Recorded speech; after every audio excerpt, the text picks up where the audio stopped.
I'm so excited. This is book 5 of the Adam Cash series. I've been excited about all of them when they come out, but I'm particularly excited about this. I think this is one of the best ones so far, and the feedback so far has been pretty good.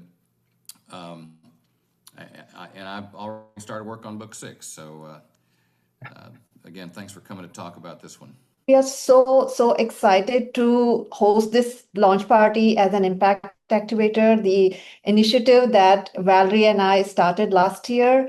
It's the main purpose of the impact activator is to amplify the voice of those who are doing some good in this world. So we collaborate with people, help their voice amplify. We also host these kind of book launches and conduct some summits and symposiums. We've also done some good work in the past year. So anyways, coming back to this particular launch, it's so honored to have this launch. Jeff is a crime fiction author known for Adam Cash Mystery Series, a gripping collection of modern whatnots and set in the rugged Texas Hill Country.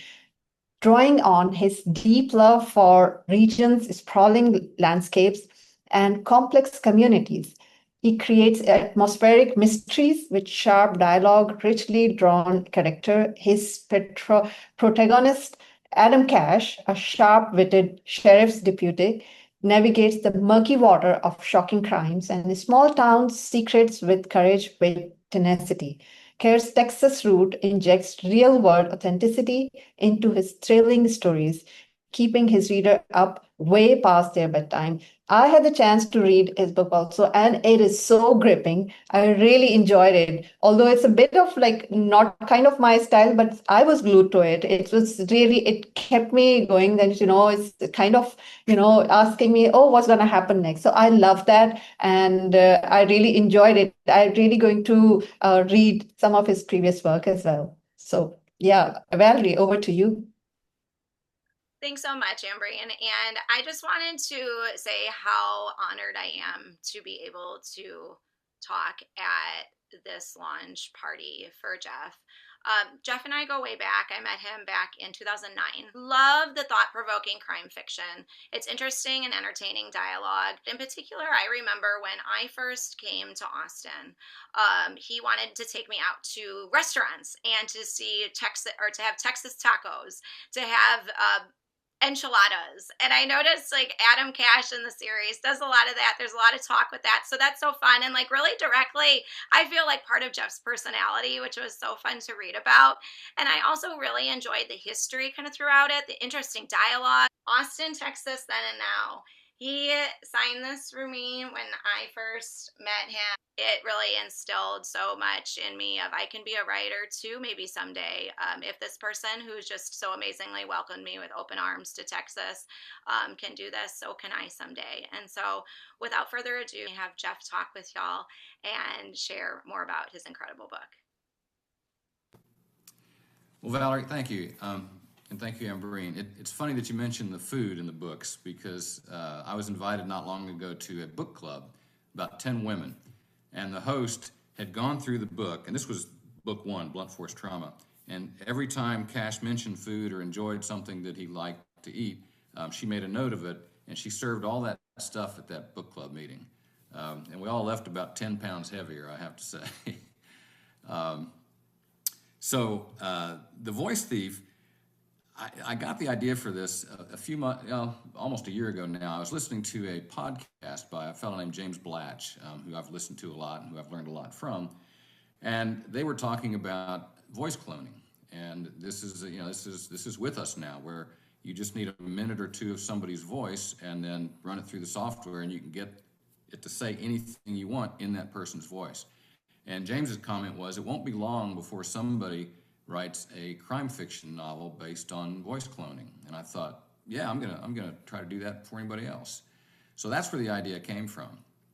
And in The Voice Thief, of course, the bad guy is using voice cloning to try to fool law enforcement and fool family members of these missing people. and the law enforcement doesn't know for sure whether or not these folks are dead. They suspect they are, but then they start getting these voices or these voice messages in that person's voice, and that's the mystery that Cash has to unravel. I invited a couple of author friends of mine here today, Patrick and Alan. I met both of them online. I don't even remember exactly how, but we've been in communication quite a bit over the last few years. Patrick writes a series of really exciting action novels, really, crime action novels. Alan has written a couple of different series in the past. One was kind of an urban, he'd probably describe this better than me, but an apocalyptic, urban, futuristic fantasy series. And he writes a children's series as well, which didn't seem to me to go along well with that, but he does, and he's been quite successful with it. And they've both been kind enough to agree to come today. I'd love to open up the floor to Patrick. If you'd like to give us a little bit of your thoughts, we'd love to hear it. Yes, of course, Valerie. I really enjoy The Voice Thief. It wasn't my first time reading Jeff. I believe I've read one other Adam Cash full book, and then I read a bunch of the prequels, like Refuge and some other stuff. So I'm familiar with his work, and I really like it. And he not only did I really enjoy this book, but as Jeff alluded to, I've enjoyed, the back and forth virtual communication and support that we've developed. It really helps to have, our job as authors, computer people is kind of lonely sometimes, unless you have these kind of things going on that you all have set up and or the virtual support and communication that I'm talking about. I thought it was really professional. I mean, it's been professional for a long time, but this for me was a real breakthrough for Jeff, and one that I think and hope will launch his career, because there were some real professional touches in this one that I really enjoyed, such as, the chapter endings. They're really punchy, ending on a mysterious or foreboding or depressing, or something that really hits you hard. Some exciting moment or witty retort, and a lot of different ways to do that. I found that it really hooked me. Made me want to turn the page and read the next chapter. The vocabulary was good. The prose was good. The plotting was excellent. Communication, keeping in mind the reader, with his periodic summary of the clues and evidence, because it's not an easy mystery to solve. There are a lot of moving parts and a lot of things going on, a lot of clues. And another professional touch that I thought was really cool was that every once in a while, Cash will be talking with I think Steve's his best buddy's name, or his girlfriend Evie, about the case, and there's a summary of the clues and what's going through their heads, so that the reader has a chance to catch up and take a breather, make it easy for the reader. So congratulations, Jeff. Thanks again for the invitation. Yeah, thanks, Pat. That's ending each chapter. The whole idea, of course, is to get people to keep reading the book. So that's something I've worked hard on, is ending each chapter or each scene with something that will make you want to know what's going to happen next. And sometimes I succeed at that more than others, but that is something I try to do intentionally. Jeff, I got a question for you. Even other authors in the room too might have an on this, but I haven't read the book yet. I'd like to do that for sure. So I don't know if it's in first person or in third person, but do you prefer like a certain way, or maybe do you find it easier a certain way? Just curious, because I wonder just when I read books if there's a method behind that, or if it's just a personal preference thing, or how that works.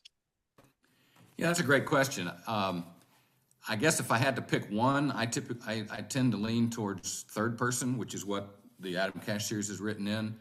Interestingly, the very first fiction book I wrote was maybe 10, 12 years ago. It was a piece of historical fiction called Lamar's Folly, and I did write that one in first person. And I did that because the main character, Lamar, was not the one whose head I wanted to get inside of. I wanted the story to be told through someone else's eyes, observing what he was doing, and that seemed like the best way to do that. But with Adam Cash, I thought the third person was most appropriate, because you want the ability to have a scene where he's not in the scene and yet see what's going on that he doesn't know about. When I'm reading a book, yeah, I go either way. As I say, I tend to think that I stick more with third person. But one of my favorite authors is Michael Connelly, and he's got two very popular series. One is about his detective Harry Bosch. That's written in third person. But then The Lincoln Lawyer, and I just started watching season 4 of the TV show last night. It's really good. But The Lincoln Lawyer is first person, told through the Lincoln Lawyer's eyes. So I think when done well by an author like Connelly, either one is fine. Just depends on what perspective you want to give the readers. I personally love fiction, and like answering the question to Brian, I like to read in the third person, because when I read it in third person, it's kind of like I can do it more in terms of visualizing, but that's my perspective only. That, if someone is going to the room, that how it sees, so it can, and then I can also visualize that how the other person. But if the novel is written in the first person, so it's kind of just one person's perspective. So anyways, this is just my perspective. I don't write fiction though, but I love to read fiction in that way. So anyways, here we have Alan also. I would love to know more about your work. What is your work, and how do you know Jeff? Maybe you can just share your thoughts, perspectives about Jeff's work. Yeah. Hi, Ambreen, and hi, everyone. As Jeff says, I'm Alan Burrows. I'm also a writer. I write predominantly children's stories, so middle grade, young adult, but also a few adult stories as well. I have to say, Jeff, the futuristic dystopian violent adventure story actually was a children's book. So you use advisedly, but I think kids can handle quite a lot of adventure. I've written for myself. I've done quite a lot of ghostwriting for other writers. I wrote a children's detective series for Mark Dawson, who may be known to some other writers in the self-publishing world. So I've been around for a while. I'm based in London. A proud Londoner, and I have to tell you, it's dark and it's cold, and it's been raining every single day since January the 1st in London. So I could do with some time in Texas, actually. So I met Jeff. I'm just trying to think when it was. It was probably a couple of years ago now, Jeff. We met online, and we were just kind of talking about writing and about books. And he mentioned his series, and I have, since I first came across his series, I've read all of them. I've read all of the Adam Cash series, and I have to say, I absolutely love them. I mean, it's quite a long way removed from the sort of thing that I usually read.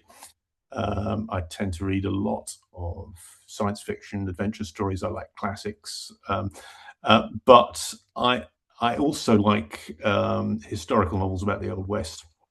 So I'm a big fan of things like True Grit, the Searchers, the Shootist, the Lonesome Dove, those classic American Western novels. And so it sort of fit in with that. And it's obviously Jeff's stories are about a modern day lawman, Adam Cash, who operates in this town of Pinion, but it still very much gives you that flavor of Texas. I've never been to Texas, but one of the things that I really appreciated about the Adam Cash series is it's got a very strong sense of place. It's built.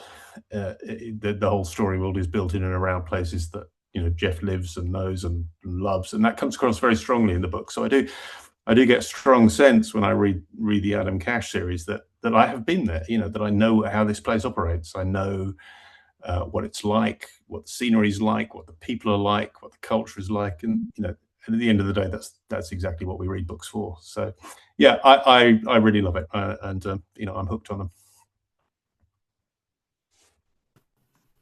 Well, that's flattering, Alan. Yeah, I do spend time in all the places I write about. I live in Austin, of course, but when I conceived the series, I knew I didn't want to make it an urban detective series. It didn't interest me as much. And some of my favorite series that I read are, I guess, what you'd classify as modern westerns. C.J. Box, the Joe Pickett series, for example. There's another author, Jeff Carson, who actually inspired me quite a bit because he's a self-published author who's been quite successful, and he's got a rural detective up in Colorado, and there are a number of others. And so for the past 13, 14 years, my wife and I have had this weekend place out in Blanco County, which is about an hour and 10 minutes away from our house. It's very rural out here. The town itself has about 1,600 people in it. And I toyed briefly with the idea of just setting it in Blanco, except there's another author, a friend of mine who's local, who has for, I don't know, 10, 15 years written a very successful detective series set in Blanco, so I didn't want to copy that. But the things you read about in Pinion and in Noble County, most of those are based on actual places in and around Blanco. So if you ever come here, I can take you to the Firewheel Cafe or the Steve's Brew Pub. I can take you to those kind of places. I have an issue though with one thing, Jeff.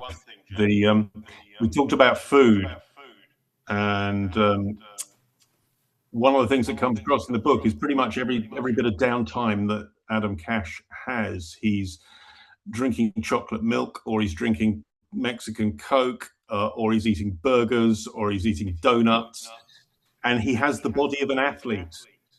I think we all know somebody like this, or you just kind of eat yourself stupid, but like they never put on any weight. I think, well, and we always that's real life experience. When I was 30, I was genetically blessed. I could eat anything, any amount that I wanted, and I never gained a pound. That suddenly came to a screeching halt when I hit 40. I'm sure that folks my age can appreciate that. I have to watch it very carefully now. But yeah, Cash is gonna have to change his ways at some point. And he does drink fizzy water now and then. All right, I see there's some questions popping up in the chat. Yeah, you used to develop the suspect in your stories. Do you research the technology, fingerprint technology, forensics? As well as, do you or the other authors plan your story around the clues that are left behind, or do you let the story develop first? Those are all great questions. When I started writing this series several years ago, I have no background in law enforcement, and I knew I would be liable to make mistakes, some of which I'm sure would be very glaring. So I went and spoke with the Blanco County Sheriff, very, very nice fellow who granted me an hour of his time and answered a lot of questions. So I at least had the basics down about how a county sheriff's office would operate. One of the things he pointed out in the Jeff Carson series set in Colorado, they referred to the second in command below the sheriff as the undersheriff. And I would have used that term, but he laughed when I mentioned that, and he said, no, you got to call them deputy sheriffs here in Texas. So there's one example of a mistake I would have stepped right into. In terms of research, most of my research these days is online, or it's things that I've actually seen and witnessed, or people I've talked to around town. I base a lot of the characters on people I've met out here, or just stereotypes of folks that I know out this way. But when I'm writing and I come to a plot point where it depends on a particular piece of evidence, for example, then I just hit up the internet and see what's feasible. How would somebody be able to figure out from this piece of evidence what happens next? And I particularly have to do a lot of research on ammunition and bullets and guns, because I don't own any guns and don't really know anything about them. Of course, the series, the people are going to handle guns, and there's going to be clues about bullets and the markings on the bullets, and did it come from that gun or this. So I've had to do a lot of research on that sort of thing. Some authors I've read who right from the start who the perpetrators are. Elmore Leonard is a good example of that. There's some mystery, but most of it is you, the reader, know who did all this stuff, and you're watching the main character try to figure it out, and that's where the interest comes from. In a couple of the books that I wrote, I tried to keep everything hidden both from the reader and from Cash, but then in a couple of others, Second Death is one example, and the one I'm writing now, which will be book 6, is another example where the reader will know pretty early on what's going on, but the fun will come from watching Cash and other people in his sphere try to figure that out. So I guess I've used both approaches, and I've pulled my readers on that. Most people do tend to like surprises at the end, where you didn't know who did it until the end, and that's a tough one to pull off sometimes. Thank you for sharing that, Jeff. And the other question that we have is from Linda. She has 2 comments that she would like clarification on. Number 1, she thinks the book, when Cash first interviews Miss Richardson, states that she became the head 2 years ago, and she was not the head when Lauren went missing. And number 2, however, later in the book, on a number of occasions, Lauren disappeared only 1 year ago. That's every author's nightmare, is that people will notice things like that slip past him. And if, that would be an inconsistency, Linda. And you're a sharp-eyed reader for picking that up. If I had noticed that while writing it, or if my editor had picked up on it, I would have tried to make those line up. You know what, Jeff? If it's any consolation, Harry Potter is notorious for the number of plot holes that it contains. So you're in good company. Yeah, it's really tough. And Linda, one of the things is when you write a book, after a while, you just don't even see what's in there. And that's how typos and things get through, is because your eye is trained to, you know what it's supposed to say, and sometimes your brain interprets it that way even when it doesn't. But it can be a real challenge. And that's why you try to find people to read it ahead of time, to give you that feedback. My editor catches a lot of that kind of stuff as well. Inevitably, something slips through, and then a sharp-eyed reader like you pick up on that. So Jeff, I have a question for you. I was very fascinated with the trees, the Comanche trees, as I was saying in the introduction, and I'm curious if you have ever seen one, or if you can share more about that with us. Yeah, for those of you that don't live in Texas and haven't read the book, a Comanche marker tree, back in the old days, the Comanche and other Indians too would find a sapling, and they would tie the top of it down to a stake in the ground so that it was pointing towards something, usually an important landmark, like a local spring, for example. Out in West Texas, those are few and far between, so you needed to know where they were. Over time, of course, the tie down would break, but by then the tree had already started to grow in that direction. And over centuries, you'd have this enormous tree that's growing parallel to the ground. And they're very striking when you see them. Sometimes it can be difficult to distinguish between that and a tree that broke during a windstorm, for example. But there's ways experts can figure that out. And I have seen one in person. That was up in Burnet, a town about an hour from Austin. It was right in front of a hotel, right on the highway. And I've got some pictures of it. I think I sent you one of those out, Valerie. Unfortunately, I've read recently that tree died and had to be taken out. So it's one fewer Comanche marker tree, but there's lots of others, most of them up further north, up towards Dallas. And there's even a book called Comanche Marker Trees that if you're really interested in reading about them. I know a fellow in Austin who befriended some of the Comanche that had come into the area to dedicate some of these trees and try to decide if a particular tree was or was not a Comanche marker tree. And so he's really involved in that as well. But it's a fascinating piece of history. I mean, and they're still around us. Some details like really catch on these details, like that registered in the mind, and these are the ones that you said, especially the trees and all the things, especially like the food also, actually, because I love to cook, and this I was just looking for those things that how much you eating, but that's amazing. I also love to ask that especially this idea of like voice recognition is much needed these days, especially I heard a lot of cases that where people have been like misusing these kind of like voice changing, and they've been like trying to rob people, trying to manipulate them, and then something. This is a real issue, and I think it's much needed that we need to even speak about it, raise awareness on this. So I think that's a very well, I would say this is the topic that is much needed for the world these days. Yeah. I think you're exactly right, Ambreen. It's getting better and better all the time. I mean, it's harder and harder to tell the difference. If you read the book, you see Cash figures it out from various minor clues as he listens to these things. But eventually, people, smart engineers and software developers will probably figure out how to eliminate those things. And then that becomes a real problem because taped evidence of people speaking, the classic thing in a TV show is they plant a wire on somebody and catch a recording of the bad guys talking about the plan.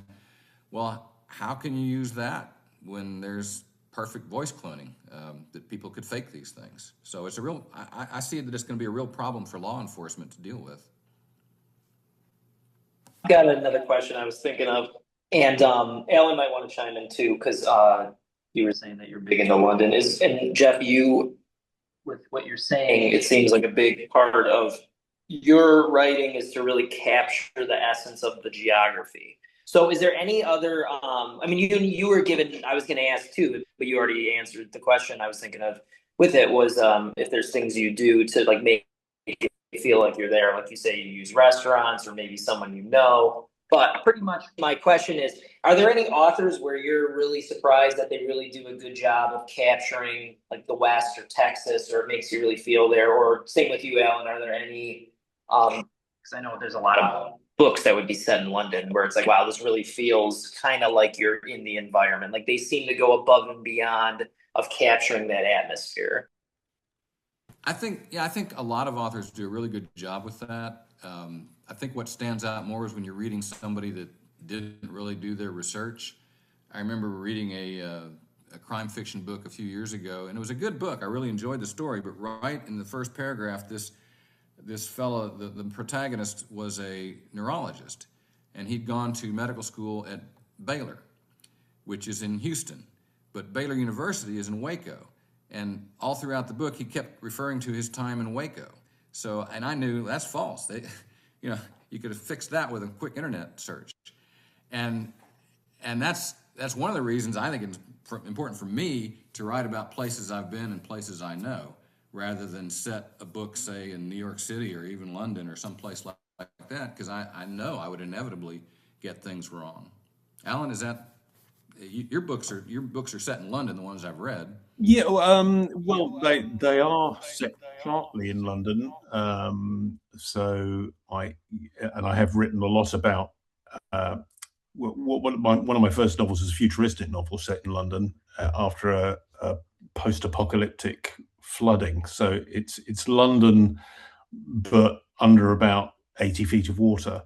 So the only thing that's really kind of visible are the skyscrapers. So I did quite a lot of research around what level would if the polar ice caps melted, what level would the water come up to in London? So that was quite interesting, and then kind of set the scene around that. So you can kind of mix what you know with a bit of kind of personal research.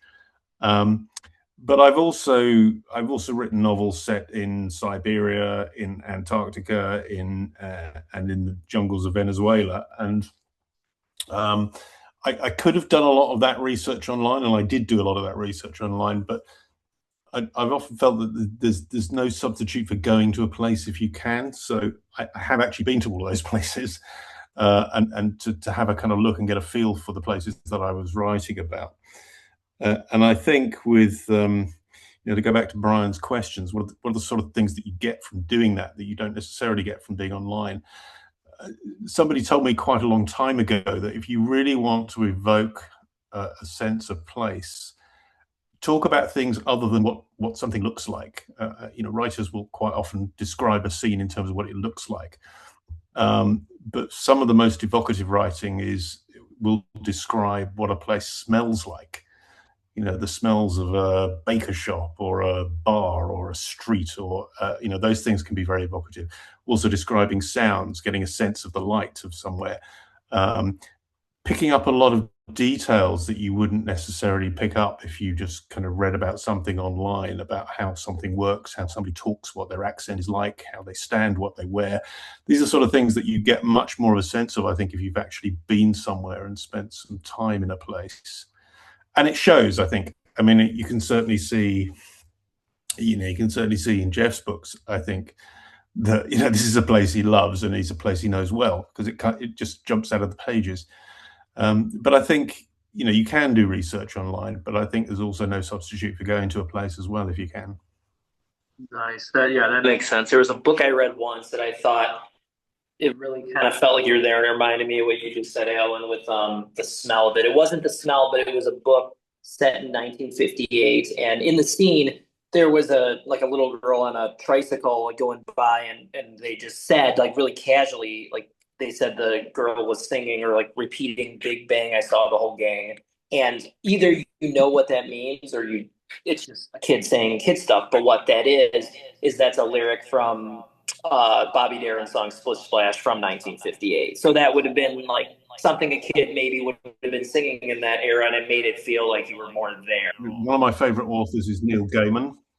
I don't know if you've read anything about Neil Gaiman. He writes a wide variety of stuff, but he wrote it's essentially a fantasy novel about London, about a group of a magical civilization that lives underneath the streets of London, which is an absolutely fantastic book. If you get a chance to read it, it's one of my favorite books of all time. But a lot of the action takes place in and around London after dark, including two great characters who are supernatural hitmen who commit a murder on the emergency steps at Covent Garden Tube Station.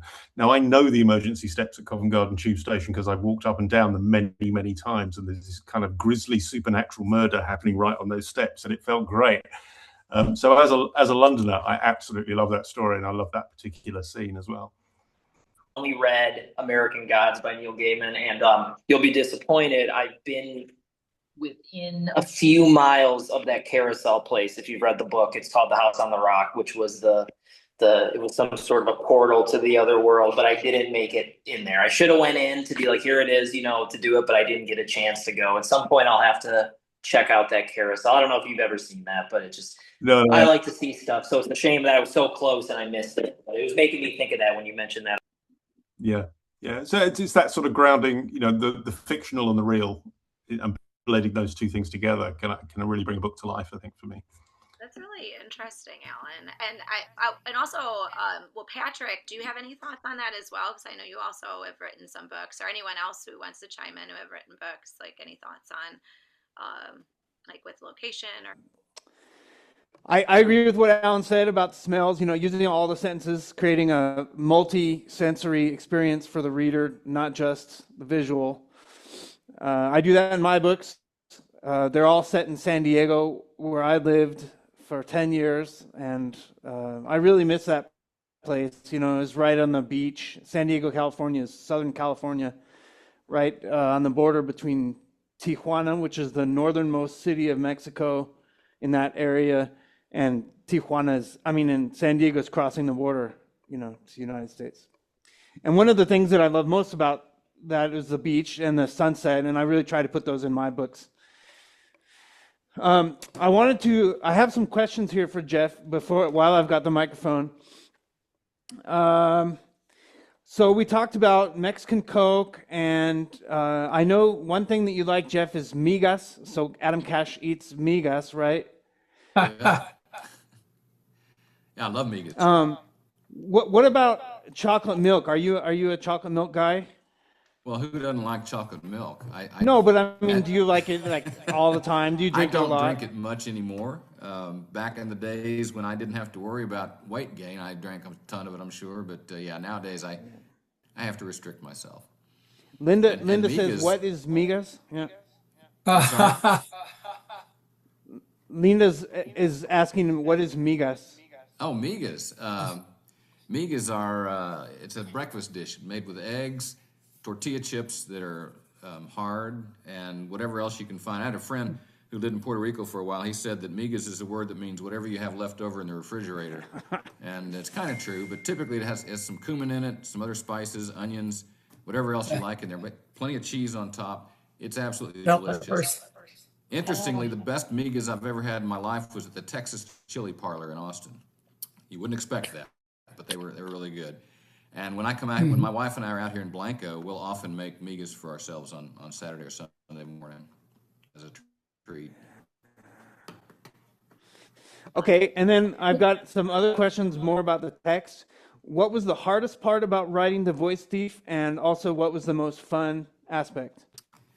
The hardest part was probably learning as much as I could about voice cloning and the technology, and how you might be able to figure out that somebody was doing that instead of the actual person calling. And what I had the most fun with, I think, was the Comanche marker tree. I've always been a Texas history nut, and the marker trees to me are fascinating. The whole 18th and 19th centuries have just all sorts of interesting things, and there's a lot of places and artifacts that are still around us that people don't recognize. And I'm sure people zip by these marker trees that still exist without realizing what they're driving past. But to me, it's fascinating and a lot of fun. Is Cash changing? How has he changed in the first 5 books? Where is he going? Where is he headed? That's a great question. Where is he headed? I started him young on purpose because my goal was to get a lot of books out of this character. And I want to age him normally throughout this. As you know, he's got a young daughter that shows up in some of the earlier books, and I want to include her from time to time. I'll have to figure out what I want to do with his relationship with Edie. The obvious thing eventually is to have them get married, but is that really where I want to take it? I haven't decided that yet. The Jeff Carson books I read, for example, David Wolfe, his protagonist, goes through about 4 or 5 women that he's about to marry, and for whatever reason doesn't, before he finally finds one that he does. So that's a big one I have to figure out. In terms of his character arc, I think what we'll find is that he becomes less naive about certain things, not as trusting, and quicker to see through the BS and get to the bottom of what's going on. He's always going to have a strong sense of right and wrong, and as you might have noticed in 1 or 2 of the books, he sometimes will bend the rules a little bit if he thinks that's the right thing to do. So I think that will stick with him as well. I had a question. You mentioned that you often write, have settings and places you've visited or seen. And I'm wondering, on your many trips driving up to Colorado, have you ever gone through West Texas or taken perhaps the panhandle and come upon a scene that you thought would really be well incorporated into one of your novels? On the trips to Colorado, probably I'd have to say no. I've listened to a lot of crime fiction books while making those long drives. Interestingly, just yesterday, I did come across something here in Blanco County that I think I am going to try to put in a book. I was driving on Highway 165 up towards 290, and there was a truck on fire, and the surrounding grass had caught on fire as well for a distance of about 50, 60 yards. Yeah. And there were a bunch of people that had stopped and were beating at it with blankets, and it looked really bad and potentially could have been a horrific wildfire. Mm-hmm. And I jumped out and had a tarp in the car and started beating on it as well. And finally, the fire department showed up and got it under control. But the driver wasn't there. The driver of this truck, they couldn't find him. We don't know who did that. So there's a mystery for you. Yeah. I thought, man, what a great way to start a book. There's a massive wildfire that starts with a truck, and they don't know who was driving the darn thing. And, so anyway, that may show up someday. Yeah. I saw a question. I don't think you've answered it. If Cash is based on anyone you know. Yeah, I saw that flash across as well. I would have to say he's not based on a specific person. He's really the hero that I dream of being myself, but know that I never could be. I don't think I'd have the courage to face down some of these bad guys that were pointing guns at me the way he does. But yeah, so yeah, I incorporate a lot of what I see as strong attributes that I would aspire to, and put that in his character. You got to find some weaknesses as well. He's kind of naive when it comes to women and his relationship with Edie, and women readers love that. We'll probably keep that around too. Span from book 1 to book 5. Book 1 to book 5 is probably about 2 to 3 years. Yeah, book 1, as you know, he's not yet on the force, and in the 5 books, I've tried to set them like in opposite seasons. One's in spring, one's in fall or winter. So it's been 2.5, 3 years. Do the books make sense if you on a standalone basis? Like, can you read them out of order, or does it make more sense if you read them in order? Well, with almost any series, it makes a little more sense to read them in order. But I've read plenty of series. The Michael Connelly books, for example, I read those completely out of order, and it didn't really make a difference. And so that's what I strive to do with my books. I want each one to be a standalone book. It's got a beginning, a middle, and an end. And at the end of it, the crime got solved, and you're not left with any major cliffhangers. There might be some minor stuff that hasn't been tied up. And my editor is constantly telling me you don't need to tie up every single loose string in the story. But he agrees, and with my feeling is you got to tie up the big ones. So I want people to be able to pick up any book and read it and feel satisfied. And then if they liked it enough, maybe they'll go back to book 1 and start reading through the series that way. Thank you so much, Jeff. I enjoyed it. Yeah, thanks for Great. having Thank us, you, and Jeff. thanks Thanks, everybody. who showed up. Thanks, Jeff, and good luck with the book. Bye-bye. Thank you. I look forward to reading it. Yeah, thank you so much, everyone, for joining, and thank you, Jeff.